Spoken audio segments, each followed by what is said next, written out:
Hola hermanos y amigos, aquí estamos de nuevo para seguir estudiando el libro de Daniel. Un libro, hermoso libro, ¿no? Hermoso libro que nos enseña de que Dios es el soberano y el que tiene todo bajo su control. Y en esta ocasión estudiaremos la lección número 10, que se titula De la confesión a la consolación. El versículo de memoria dice: oh Señor, perdona.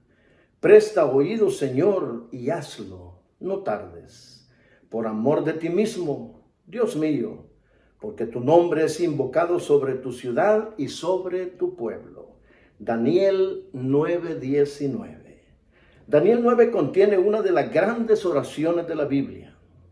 En momentos cruciales de su vida, Daniel recurre a la oración para hacer frente a los desafíos que se le presentan. Cuando Daniel y sus colegas estaban a punto de ser asesinados, debido al misterioso sueño de un rey pagano, el profeta se acerca a Dios en oración. Capítulo 2 de Daniel. Y cuando un decreto real prohibió dirigir súplicas a cualquier dios fuera del rey, Daniel siguió ofreciendo sus oraciones diarias hacia Jerusalén. O sea que Daniel era un hombre de oración.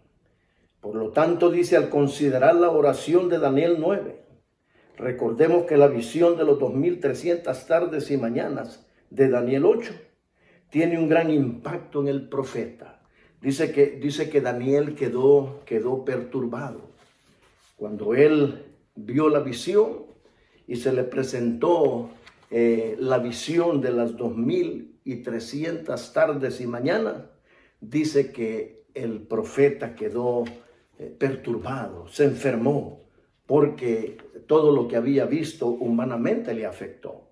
Pero leemos en Daniel 9, 1 y 2. Dice: en el año primero de Darío, hijo de Asuero, de la nación de los Medos, que vino a ser rey sobre el reino de los caldeos, en el año primero de su reinado, yo, Daniel, miré atentamente en los libros el número de los años de que habló Jehová al profeta Jeremías, que había de cumplirse las desolaciones de Jerusalén en 70 años. Daniel, que era un hombre estudioso de la palabra de Dios, él estaba contando los años que estaban en cautiverio. Y él estaba estudiando el rollo de Jeremías. Y ahí encuentra que los 70 años están por cumplirse. Porque Dios había dicho que por causa del pecado de Israel y de Judá, los había mandado al exilio. Y 70 años, dijo el Señor por medio del profeta Jeremías, que el pueblo judío iba a estar en el exilio. Y los 70 años estaban por cumplirse. Entonces Daniel está indagando, está preocupado. Y dice: al analizar esta oración, resulta evidente que surge de un estudio en profundidad de la revelación anterior de Dios a Moisés y a los profetas. Porque Dios siempre dijo eso, que si el pueblo se mantenía fiel, Él los bendeciría. Pero si el pueblo era infiel, el Señor siempre dijo en todo el Antiguo Testamento, especialmente en Moisés y los profetas, que Él iba a reprender a su pueblo y que los mandaría al exilio. Al leer en el rollo de Jeremías que el periodo de cautiverio durará 70 años, y eso se encuentra en Jeremías 25, 11 y 12 y 29, 10, cuando Jeremías, el Señor le dice que van a ir en cautiverio por 70 años. Daniel comprende la importancia del momento histórico en el que vive. Daniel se preocupa y sabe que el tiempo se está cumpliendo. De su estudio de las Escrituras disponibles en ese entonces, Daniel también comprende cuán graves son los pecados de su pueblo. O sea que Daniel sabía que por causa del pecado de Israel y de Judá, es que ellos habían ido al exilio. Pero resulta que la situación no había cambiado. Israel no había aprendido del cautiverio y seguían en sus mismos pecados. Por eso el profeta se preocupa. Dice: como quebrantaron el pacto rompieron su relación con Dios.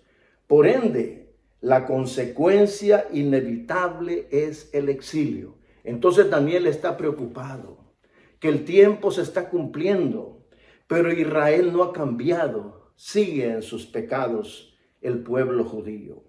Entonces dice, por lo tanto, es el estudio de la revelación de Dios lo que le permite a Daniel discernir los tiempos y lo que le da un sentido de urgencia para implorar a Dios el favor del pueblo. Entonces dice, a medida que nos acercamos a los últimos días de la historia de la tierra, necesitamos más que nunca estudiar y vivir de acuerdo con la palabra de Dios. Claro, porque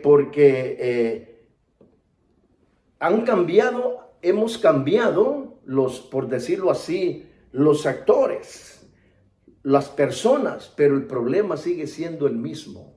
Como pueblo de Dios necesitamos más que nunca profundizar en la palabra de Dios para que el Espíritu Santo pueda transformar nuestros corazones. Solo las Escrituras nos pueden proporcionar una explicación autorizada del mundo en que vivimos. Porque, a fin de cuentas, las Escrituras cuentan la historia del gran conflicto entre el bien y el mal. Y de este modo revelan que la historia de la humanidad se cerrará con la aniquilación del mal y el establecimiento del reino eterno de Dios. Las Escrituras. Por eso Jesús lo dijo, escudriñad las Escrituras. Y dice allá en el libro de Deuteronomio, y lo tendrá consigo, y leerá en él todos los días de su vida, para que aprenda a temer a Jehová su Dios. Entonces Daniel está preocupado. El tiempo se está cumpliendo y el pueblo sigue igual, sigue en sus mismos pecados. Por eso a Daniel le urge clamar por el pueblo. Cuanto más estudiemos las Escrituras, mejor podremos entender la situación contemporánea del mundo y nuestro lugar en él, como así también los motivos para tener esperanza en medio de un mundo que no puede ofrecerla, la palabra de Dios. Por eso tenemos que cada día hacer de nuestra vida el libro de texto, la palabra de Dios. Pero ahora dice en la parte de lunes, un llamado a la gracia. Cuando Daniel empieza a escudriñar lo que el profeta Jeremías dice, hemos pecado, dice, hemos cometido iniquidad, hemos hecho impíamente y hemos sido rebeldes. Dice, y nos hemos apartado de tus mandamientos y de tus ordenanzas. El pueblo seguía en la misma. No hemos obedecido a tus siervos los profetas, que en tu nombre hablaron a nuestros reyes, a nuestros príncipes, a nuestros padres y a todo el pueblo de la tierra. De Jehová nuestro Dios es el tener misericordia y el perdonar, aunque contra él nos hemos rebelado. O sea, Daniel entendía, él confiaba, él conocía a su Dios. Él sabía que el Señor es un Dios misericordioso, es un Dios perdonador. Y no ve otra salida más que clamar a Dios para que tenga misericordia del pueblo, porque él tiene temor de que el tiempo se cumpla y seguir en el cautiverio. Ya los judíos habían sufrido mucho, Daniel había sufrido mucho, y él quería regresar a su patria, viendo cumplida la promesa de Dios. Entonces dice, todo Israel traspasó la ley, apartándose para no obedecer tu voz, por lo cual ha caído sobre nosotros la maldición y el juramento que está escrito en la ley de Moisés, siervo de Dios, porque contra él pecamos. Mire, Daniel reconoce que el pueblo se ha apartado. Y busca la gracia de Dios, busca la misericordia de Dios. Conforme está escrito en la ley de Moisés, todo este mal vino sobre nosotros y no hemos implorado el favor de Jehová nuestro Dios para convertirnos de nuestras maldades y entender tu verdad. Y nosotros también, como pueblo de este tiempo, necesitamos convertirnos de nuestras maldades. Porque muchos creen o creemos que vamos a ser salvos con todo y nuestras maldades. Pero no, la palabra de Dios enseña que es necesario convertirse de las maldades. El corazón necesita ser regenerado. Necesitamos que el Espíritu Santo transforme nuestra vida. Transforme, que quite de nuestro corazón el egoísmo, el orgullo, la envidia. Qué tremendo, ¿no? Oh Señor, le dice Daniel al Señor, dice, conforme a todos tus actos de justicia, apártese ahora tu ira y tu furor de sobre tu ciudad Jerusalén, tu santo monte, porque a causa de nuestros pecados y por la maldad de nuestros padres, Jerusalén y tu pueblo son el oprobio de todos en derredor nuestro. Dice que somos cartas leídas al mundo y el mundo nos observa y de repente él puede ver, el mundo puede ver si nosotros somos bendecidos o no. Pero la bendición de Dios está condicionada a nuestra obediencia. Le dice, ahora pues, Dios nuestro, oye la oración de tu siervo y sus ruegos, y haz que tu rostro resplandezca sobre tu santuario asolado. Dice, por amor del Señor. Inclina, oh Dios mío, tu oído y oye, y abre tus ojos y mira nuestras desolaciones, y la ciudad sobre la cual es invocado tu nombre, porque no elevamos nuestros ruegos ante ti, confiados en nuestras justicias, sino en tus muchas misericordias. Oh Señor, perdona. Presta oído, Señor, y hazlo. No tardes, por amor de ti mismo. Dios mío, porque tu nombre es invocado sobre tu ciudad y sobre tu pueblo. Entonces el profeta está angustiado y clama al Señor. Es lo único que le queda. Dice, no confiamos en nuestra justicia porque no tenemos de qué confiarnos.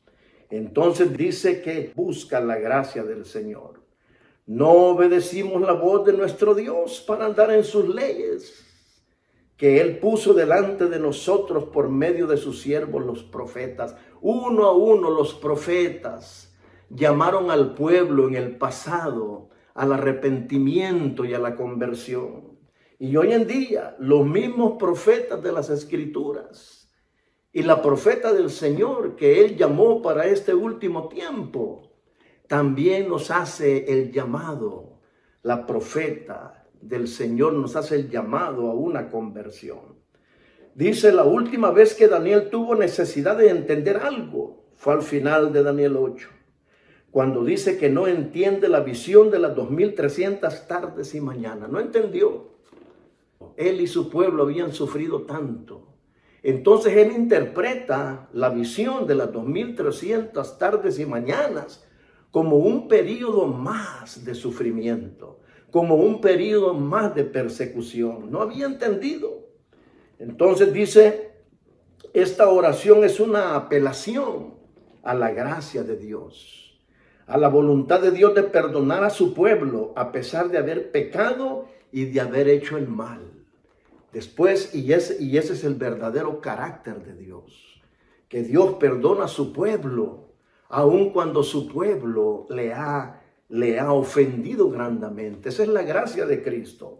En cierto sentido, dice, en esto vemos un poderoso reflejo del Evangelio, de gente pecaminosa que no tiene méritos propios y que sin embargo persigue la gracia que no merece y el perdón que no ha ganado. Ahí estamos nosotros. Ese es el Evangelio. El Evangelio, a pesar de que somos un pueblo rebelde, un pueblo duro de cerviz, que nos cuesta entender las cosas santas y siempre tenemos la tendencia al mal. No queremos actuar mal, pero sin embargo actuamos mal. Pero ahí aparece la gracia de Dios. Ahí aparece la bendita gracia de Dios. Porque dijo Jesús, yo no he venido a llamar sanos, sino a pecadores al arrepentimiento. Entonces Dios, en esta acción de Daniel, vemos el reflejo de la gracia divina. Entonces dice en Daniel 9, 18 y 19, dice el profeta, dice, inclina, oh Dios mío, tu oído y oye, dice, Señor, dice, porque tu nombre es invocado sobre tu ciudad y sobre tu santo monte. Tu nombre es invocado. Entonces Daniel está preocupado en el honor de Dios. Señor, no lo hagas por nosotros, hazlo por ti mismo, Señor, porque tu nombre es invocado sobre tu pueblo, sobre tu templo, sobre tu santa ciudad. Entonces Daniel está preocupado porque el nombre de Dios sea ensalzado. Dice, en otras palabras, la petición debe concederse para que el nombre de Dios sea honrado. Por eso allá en el libro de Romanos, el apóstol Pablo reprende a los romanos y les dice, por culpa de vosotros, el nombre de Dios es blasfemado entre los gentiles, porque los cristianos romanos no vivían de acuerdo al llamado de Dios. Entonces la gente blasfemaba el nombre de Dios. Lo mismo pasa con nosotros.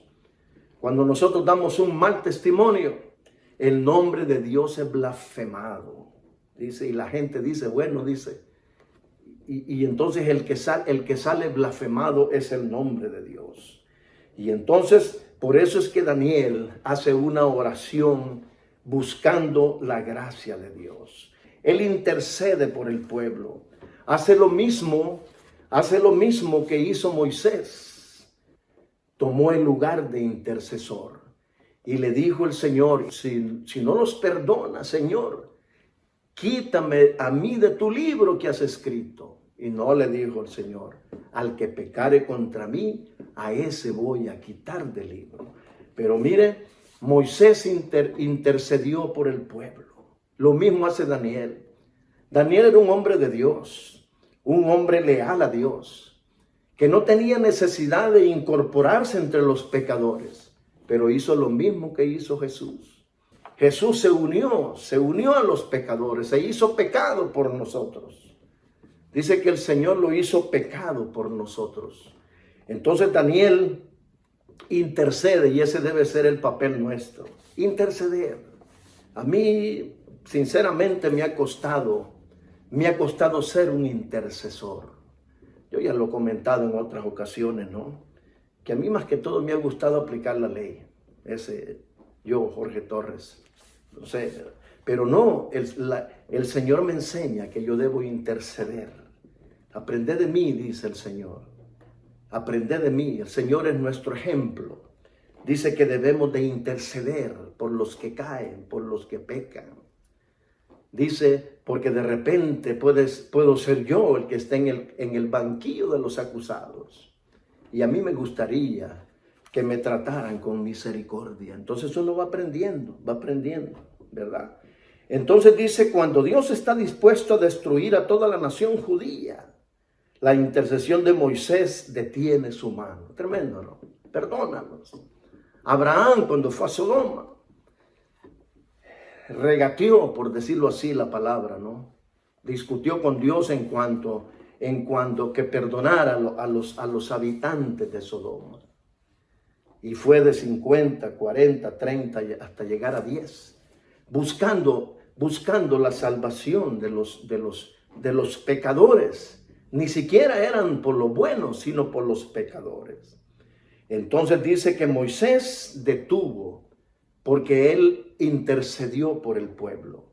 Incluso cuando la grave sequía está a punto de consumir la tierra, Dios responde la oración de Elías y envía lluvia para revivir la tierra. En Primera de Reyes 18 encontramos la intercesión de Elías. Por eso nosotros, como pueblo de Dios, debemos de interceder por los pecadores, por los que todavía andan sin Cristo en el mundo. Dice En este caso, dice, Daniel desempeña el papel de intercesor o mediador entre Dios y el pueblo. A partir de su estudio de las Escrituras, el profeta comprende cuán pecaminoso se ha vuelto el pueblo al transgredir la ley de Dios y negarse a escuchar las advertencias del Señor. Un pueblo duro, pero Daniel intercede por el pueblo. Dice, en algunos aspectos Daniel ilustra el papel de Cristo como nuestro intercesor. Sin embargo, hay una diferencia radical. Cristo es sin pecado. Cristo es un intercesor puro. Un intercesor que fue tentado en todo, dice Hebreos 4:15, pero nunca pecó. Entonces es una intercesión pura delante del Padre. Y por lo tanto no tiene necesidad de confesar un pecado personal, ni de ofrecer sacrificios por el perdón personal. O sea, nosotros como humanos, por ejemplo, yo como anciano, que me ha tocado muchas veces ir a ungir enfermos, yo lo primero que hago es confesar mis pecados, pedir perdón a Dios. Y le digo, Señor, si es tu voluntad, úsame para poder y para la gloria de Dios, lo digo. Algunas personas han sanado después del ungimiento. Pero entonces lo que uno tiene que hacer cuando va a interceder por alguien, debe de pedir perdón. Jesús no. Jesús es puro, es sin pecado. Dice, pero se identifica de una manera única con los pecadores. Jesús es nuestro intercesor santo, al que no cometió pecado, por nosotros lo hizo pecado, dice 2 de Corintios 5:21, para que fuésemos justicia de Dios en él. Y mira lo que aparece aquí, una cita de Fe y Obras, página 22, me gustó esta cita, dice, si ustedes reúnen todo lo bueno, santo, noble y amable en el hombre, y luego lo presentan ante los ángeles de Dios, como si desempeñara una parte en la salvación del alma humana o como un mérito, la propuesta sería rechazada como una traición. Tremendo, ¿no? O sea que encontremos al hombre más bueno de este mundo, al más bueno, al más santo. Mucha gente que se considera buena, dice, pero si yo no le hago daño a nadie, ¿para qué me voy a hacer cristiano yo? Si yo no le hago daño a nadie, sí.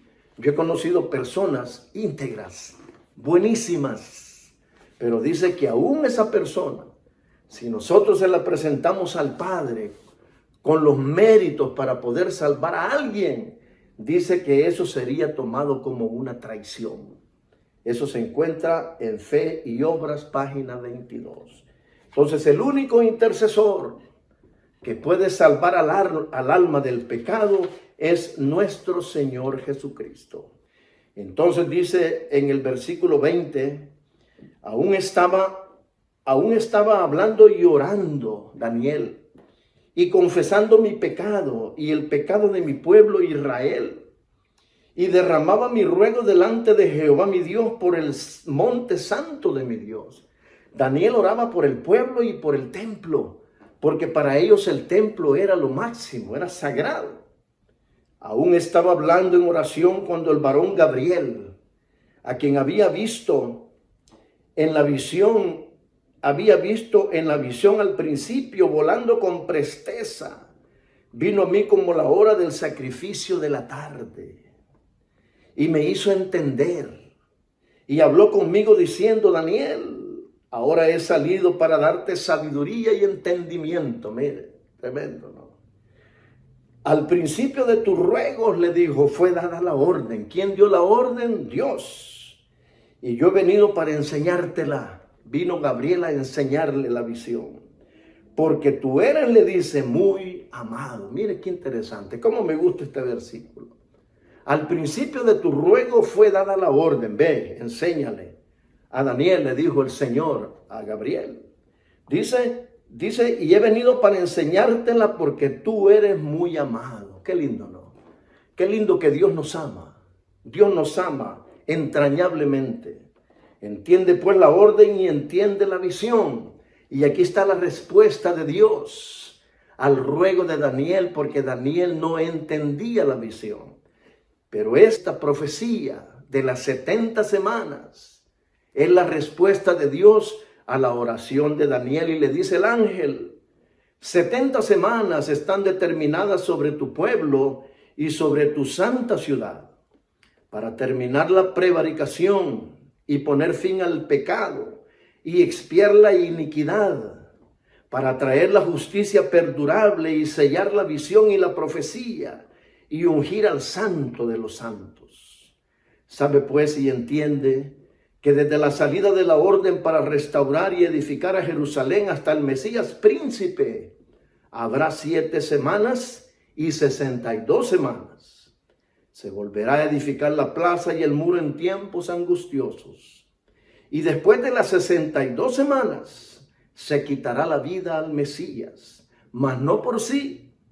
Y el pueblo de un príncipe que ha de venir destruirá la ciudad y el santuario. Y su fin será con inundación, y hasta el fin de la guerra durarán las devastaciones. Y por otra semana confirmará el pacto a muchos. A la mitad de la semana hará cesar el sacrificio y la ofrenda. Después que con la muchedumbre de las abominaciones vendrá el desolador, hasta que venga la consumación y lo que está determinado se derrame sobre el desolador. Entonces esta es la respuesta. Esta es la respuesta de Dios a la oración de Daniel. Porque Daniel estaba confundido. Daniel estaba lleno de temor. Pero Dios le envía la profecía de las 70 semanas como la respuesta a la oración de Daniel. Pero la llegada del Mesías, la obra del Mesías tendría diferentes aspectos. En las 70 semanas, durante las 70 semanas iban a suceder muchas cosas. Y lo primero fue, dice 70 semanas están determinadas para terminar la prevaricación. Eso es lo primero que el Mesías haría, terminar la prevaricación. Y la palabra hebrea prevaricación sugiere violaciones deliberadas de parte de un inferior contra un superior. Esa es prevaricación, una violación deliberada por parte de un inferior contra un superior. Y eso es lo que el pueblo había hecho. El pueblo era inferior y deliberadamente. Por eso cuando pecamos por ignorancia, Dios pues de alguna manera quizá tendrá más misericordia, pero cuando lo hacemos con conocimiento de causa, es tremendo. Esta palabra también aparece en la Biblia en relación con el desafío abierto a Dios por parte de los seres humanos, desafiando a Dios. Sin embargo, a través de la sangre de Jesús, la revelación contra Dios se anula y la humanidad recibe los méritos que fluyen del Calvario. En el Calvario, allí es terminada la prevaricación. No importa, yo siempre he dicho que si Hitler se hubiera arrepentido, porque Hitler fue el responsable de la muerte de 6 millones de judíos. Pero si este hombre se hubiera arrepentido, yo pienso que Dios lo hubiera perdonado, ¿verdad? Porque en el Calvario se termina la prevaricación. Luego la otra cosa que haría el Mesías, la llegada del Mesías, poner fin al pecado. El pecado no va a durar para siempre. Llegará un momento que terminará. El verbo dice, conlleva el significado de sellar. El pecado será eliminado. Y aquí significa que el pecado es perdonado. Por medio del sacrificio de Jesús, si tus pecados fueren como la grana, como la nieve serán emblanquecidos. Y si fueren rojos como el carmesí, vendrán a ser como blanca lana. A través de la sangre de Cristo, el pecado es perdonado. No importa lo que hayamos hecho, la sangre de Cristo nos limpia de toda maldad. Desde la caída, la raza humana no ha podido cumplir con los estándares de Dios. pero el Mesías se encargará de nuestros fracasos. Qué hermoso, ¿no? Qué hermoso saber que la sangre de Jesús me ayuda con mis fracasos espirituales. Porque todos tenemos luchas, pero tenemos la seguridad que tenemos a alguien en el cielo intercediendo por nosotros.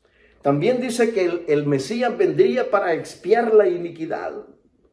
Como dice Pablo, por cuanto agradó al Padre que en él habitase toda plenitud, y por medio de él reconciliar consigo todas las cosas, así las que están en la tierra como las que están en los cielos, haciendo la paz mediante la sangre de su cruz.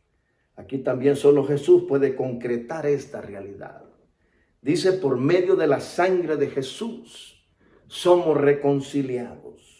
También dice, para traer la justicia perdurable. Cristo tomó nuestro lugar en la cruz y por lo tanto nos otorgó la bendita condición de estar bien con Dios. ¿Nos cuesta entender esto? Porque las cosas divinas cuesta entenderlas, porque somos egoístas. Pero dice que la muerte de Jesús, dice, nos otorgó la bendita condición de estar bien con Dios. Solo por fe podemos recibir esta justicia que viene de Dios. Tremendo, ¿no? La salvación es un regalo de Dios. Dice que también venía para sellar la visión y la profecía. Cuando Cristo se ofreció en sacrificio, las profecías del Antiguo Testamento que señalaban su obra expiatoria se sellaron en el sentido de que se cumplieron. Hay gente que sigue celebrando las fiestas antiguas. Cristianos hoy en día, incluso adventistas, todavía siguen pensando que hay que seguir celebrando las fiestas antiguas. Pero Jesús, con la muerte de Jesús, esas fiestas llegaron a su fin, ¿verdad? Entonces dice, lo último que haría, que sucedería en las 70 semanas, dice, ungir al Santo de los Santos. Y solo ahora yo entiendo qué quiere decir la palabra de Dios cuando dice ungir al Santo de los Santos. Algunos, como yo, hemos pensado que aquí estaba hablando de Jesús. Ungir al Santo de los Santos. Algunos y muchos han creído que está hablando de Jesús, pero no. Jesús fue ungido allá en el año 27 cuando él se bautizó. Aquí está hablando dice, el Santo de los Santos que aquí se menciona no es una persona, sino un lugar. Así que la declaración se refiere a la inauguración del ministerio intercesor de Cristo en el santuario celestial.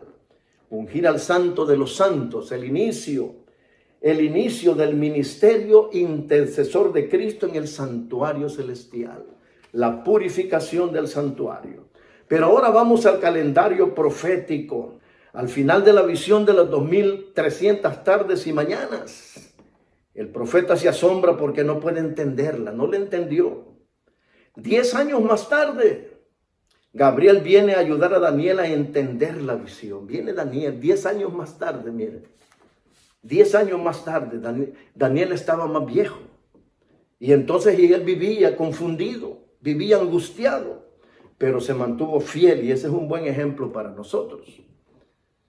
Tenemos que mantenernos fieles. Esta última revelación suple la información faltante y revela que la obra del Mesías se llevará a cabo hacia el final de un periodo de 70 semanas. 70 semanas son 490 años. Y el punto de partida para este periodo es la orden de restaurar y reconstruir a Jerusalén, dada por Artajerjes, cuando comisionó a Esdras para que fueran a Jerusalén a reparar la ciudad y el templo. Dice, esta orden la emite el rey Artajerjes primero en el 457 a.C. Entonces va Esdras con los judíos y van a reconstruir Jerusalén. Eso se encuentra en Esdras 7.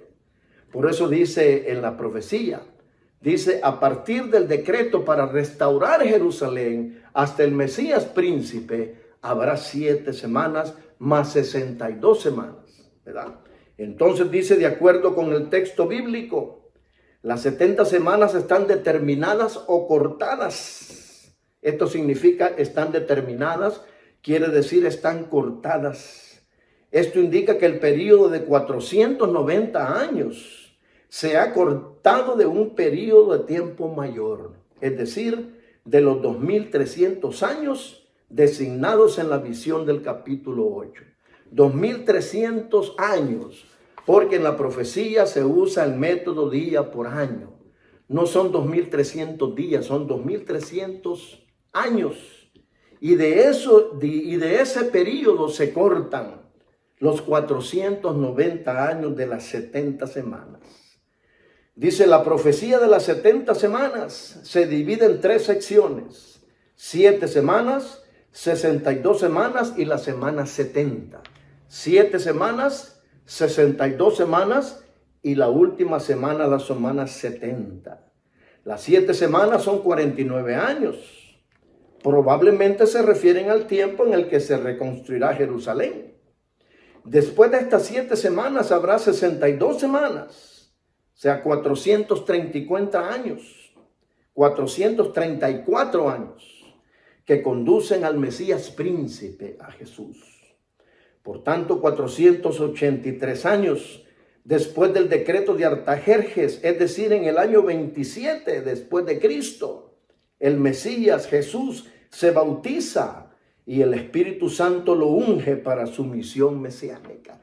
Si algo a mí me convence, hermanos y amigos, es esta profecía de las 70 semanas, porque sucedió con Jesús como dijo la profecía. Dice, en el año 27, Jesús se bautiza y recibe el ungimiento del Espíritu Santo. Durante la semana 70 se llevarán a cabo otros eventos cruciales. Se quitará la vida al Mesías, la muerte de Jesús. El Mesías confirmará el pacto con muchos en la última semana. Esta es la misión especial de Jesús y los apóstoles a la nación judía. Se lleva a cabo durante la última semana de los 27 al 34 después de Cristo. Del año 27 al año 34 después de Cristo.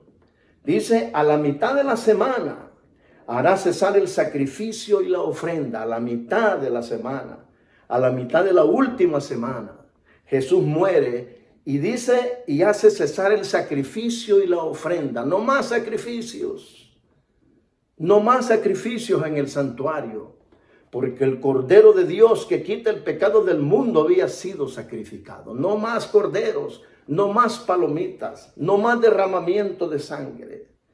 Dice, 3 años y medio después de su bautismo, es decir, a la mitad de la semana, Jesús pone fin al sistema sacrificial, en el sentido que ya no tiene más revelancia profética, ya no más.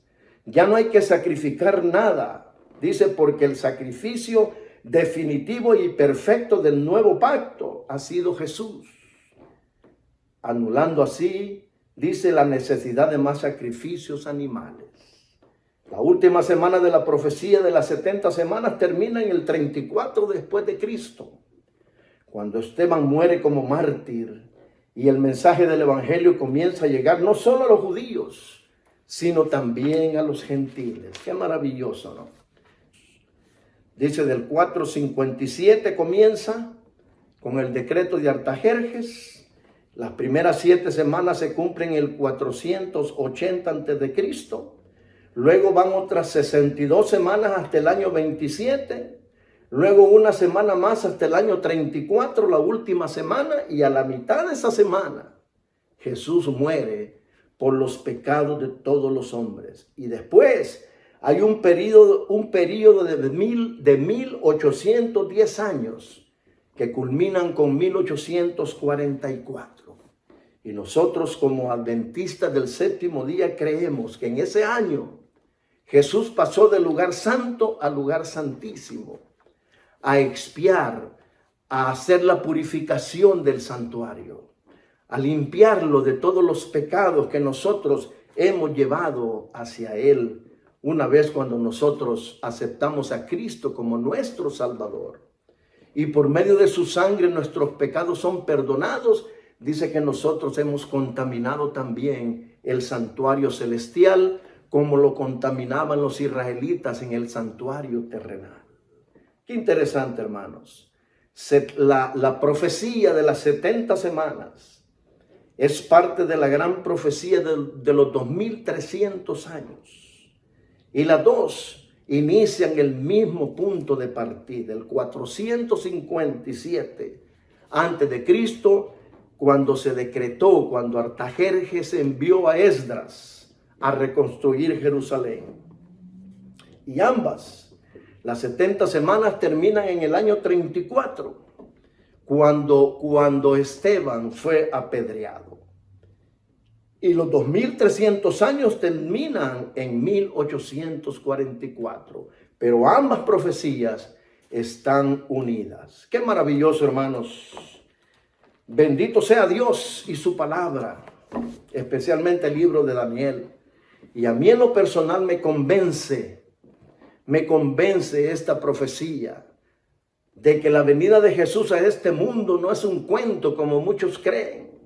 Los incrédulos dicen que es un cuento, que es una historia inventada, pero la palabra escrita de Dios dice que no. La historia registra de que todo lo que la palabra de Dios dice en esta profecía es real y es verdadera. De nuevo les invitamos a que se suscriban a este canal y que le den like a este video si les ha gustado. Y que bueno, nos vemos en una próxima ocasión para seguir estudiando el libro de Daniel. Oremos. Amado Dios y Padre nuestro que moras en los cielos, te doy gracias, Señor, por permitirme una vez más compartir este mensaje. Señor, te ruego que lo que hemos estudiado quede grabado en nuestros corazones y que nuestra fe pueda crecer y que podemos afianzarnos de la bendita esperanza de que tu Hijo Jesucristo pronto vendrá. Perdona, Señor, nuestros pecados. Lo rogamos en el nombre de Jesús. Amén. Más un dulce amigo tengo.